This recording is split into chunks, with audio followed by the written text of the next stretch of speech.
here I am. I'm right here on the 4th evening of the 9th biblical lunar month of YAH'S sacred year, 6009.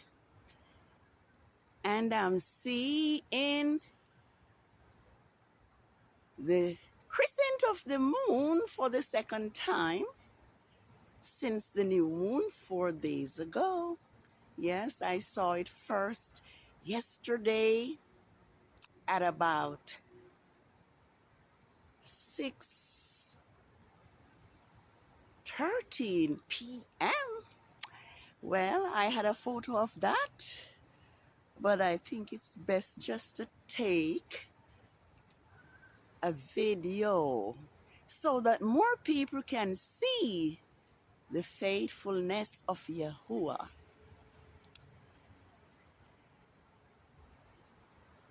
Regard his biblical time. Yes, so here is it, and I think it's around 5:21 p.m. or so, and I did see it from about 5:13